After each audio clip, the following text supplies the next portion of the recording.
Olá pessoal, seja bem-vindo ao episódio 4 desta série aqui sobre reflexões e divagações e pensamentos sobre a saúde coletiva. Episódio 4, vamos falar sobre saúde do homem, né? Com o seguinte subtítulo: não deve ser limitada nem a cor azul e nem a prevenção de câncer de pênis e de próstata. Porque desse jeito a gente não está fazendo saúde, a gente está combatendo doença. Segundo, além de combater doença, nós estamos focando em características do sexo biológico masculino. Então a gente não está falando para o homem, a gente está falando para aspectos físicos que definem o sexo biológico. Então veja o quanto é limitada, o quanto é superficial e o quanto não estamos fazendo atenção primária. Tendo em vista que a atenção primária é saúde, nós devemos olhar para o todo e não para características que determinam condições de saúde, que determinam o sexo biológico. Não é isso que é atenção primária, é olhar para o todo. Então, o que a gente poderia pensar em ser a saúde do homem? Primeiro, a saúde do homem esse termo, né, a saúde do homem, parece que a gente só vai falar para indivíduos adultos e indivíduos idosos. Se a gente for falar sobre condições de saúde ligadas ao sexo masculino, tem que começar desde criança. Que aí você vai ver aspectos de maturação, questões relacionadas à puericultura. A gente vai ter que fazer saúde do homem na adolescência, na passagem da infância para a pré-adolescência e para a adolescência, a fase adulta, aspectos ligados a IST/AIDS, aspectos ligados à violência, doenças metabólicas, para depois a gente pensar no homem adulto, depois no homem idoso, características do processo de envelhecimento. Quando a gente começa a ampliar a nossa lógica sobre saúde do homem, vão pertencer a ela questões que realmente são da atenção primária. Por exemplo, o que leva às principais causas de morbimortalidade do homem não é o câncer, mas sim as questões metabólicas, primeiras, doenças crônicas, e em segundo lugar, a violência.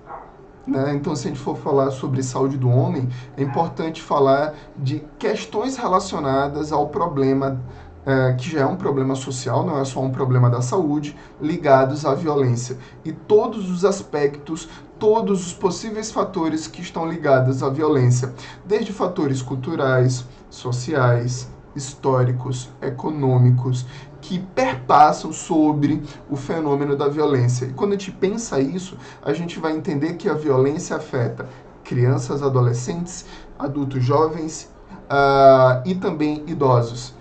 Bom, se a gente for resgatar questões também culturais e sociais sobre o que é ser homem, talvez seja a principal pergunta que deve nortear os serviços. Será que o ser homem é a mesma coisa do ser homem no Nordeste, no Sul, no Sudeste, no Centro-Oeste e no Norte? Não é, porque o nosso país, ele agrega múltiplas compreensões devido a questões históricas, questões ligadas ao território.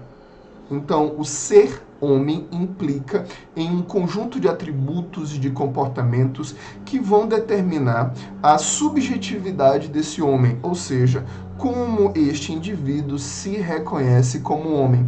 E aí a gente consegue abrir janelas impressionantes, que está ligada à subjetividade, e diante disso, o ser homem, ele pode extrapolar a questão do sexo biológico. O ser homem tem a ver com a percepção do indivíduo, a qual pode se identificar ou não como homem.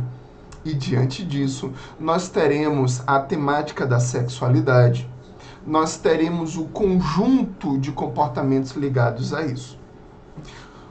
Muito maior do que lidar com o sexo masculino ou lidar com o sexo feminino, a ideia do ser homem e também do ser mulher vai implicar um conjunto de atributos, não somente de vestimentos, de tom de voz, de comportamentos, mas também acaba nos levando a um conjunto de comportamentos que pode levar o homem a ter mais proximidade com elementos de risco. Por exemplo, o consumo exagerado de bebidas alcoólicas, de uso de drogas em maior quantidade, de exposição a situações de risco, como situações de violência. Então, a ideia do ser homem no Brasil, por natureza, já nos leva a uma situação de risco. Porque ser homem no Brasil não é saudável. Ser homem no Brasil é muito mais tóxico do que saudável. Ser homem no Brasil não é inteligente, nem é saudável, porque a gente aprende a não se cuidar, a gente aprende a não se vacinar, a gente acha que o homem está ligado a uma ideia de que ele é indestrutível, que ele não é frágil, e aí você cria dois parâmetros: se o homem não é frágil, a mulher é frágil. Se o homem ele não é frágil, ele não precisa se cuidar, quem deve se cuidar são os outros que não são homens. E essa ideia fantasiosa sobre o que é ser homem acaba tornando este indivíduo cada vez mais exposto a acidentes, a crimes, a atos de violência, a fenômenos e situações de intoxicação. Inclusive, nós temos que compreender o seguinte: se este homem acha que ele é indestrutível, que ele não é frágil, ele também se torna muito mais vulnerável às doenças crônicas, tendo em vista que as doenças crônicas, elas não ocorrem num passe de mágica, mas sim, elas recebem a influência do dia a dia do processo de envelhecimento. Então, este indivíduo que não tem a rotina de atividades físicas e nem de alimentação saudável, com alta ingestão regular de bebidas alcoólicas e também possível conexão com utilização de outras drogas, não somente o tabaco, nós teremos esse indivíduo mais propenso ao desenvolvimento de doenças crônicas, dentre elas a hipertensão e diabetes. Quando a gente pensa de forma ampliada, a gente verifica que ser homem no Brasil, por sinal, já é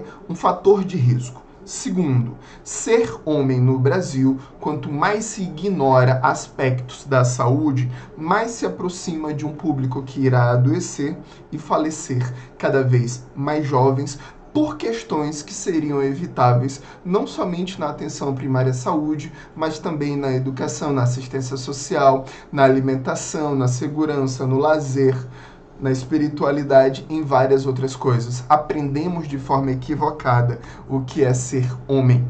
Então, eu queria convidar vocês o seguinte: conversem e cuidem destes homens antes deles nascerem.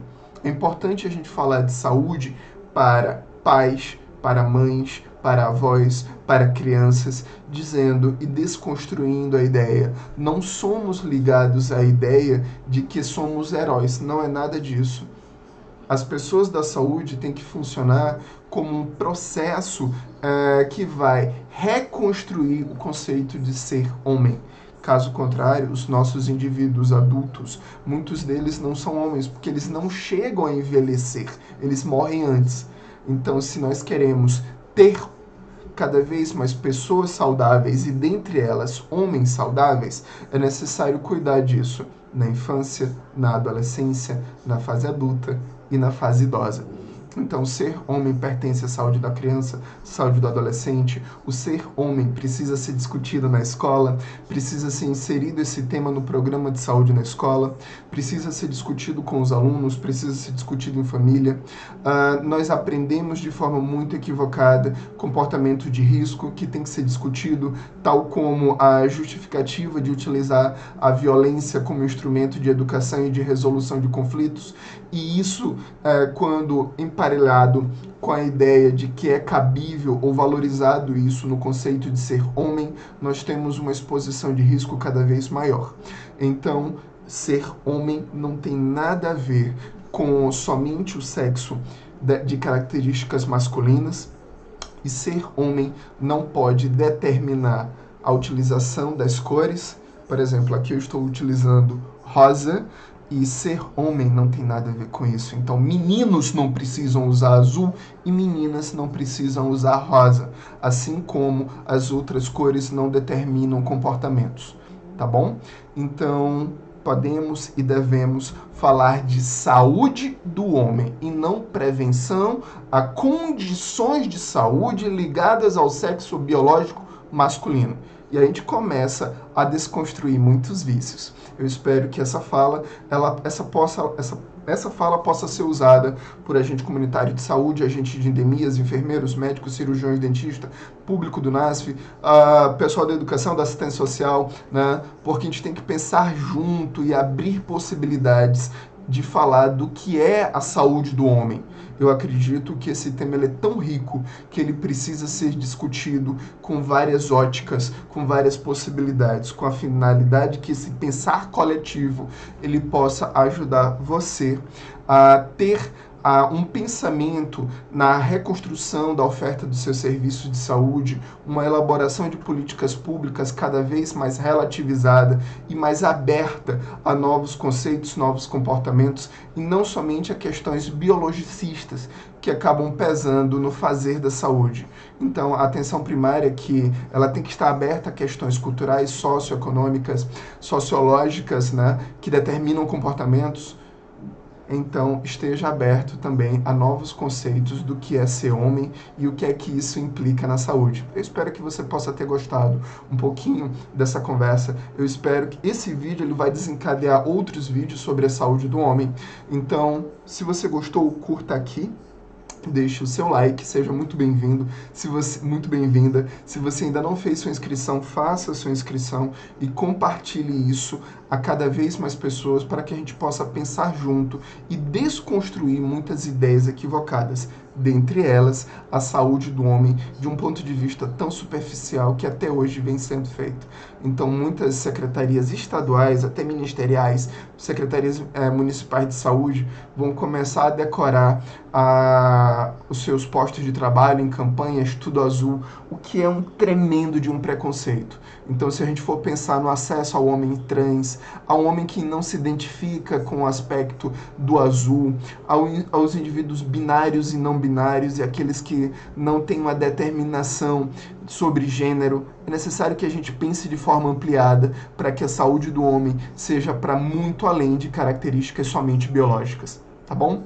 Espero que você possa ter gostado, que a gente possa se encontrar em outro vídeo. Fortaleça aqui o nosso canal, clique, comente e compartilhe. Tá bom? A gente se encontra no próximo vídeo aqui no canal Descomplicando a Saúde Coletiva.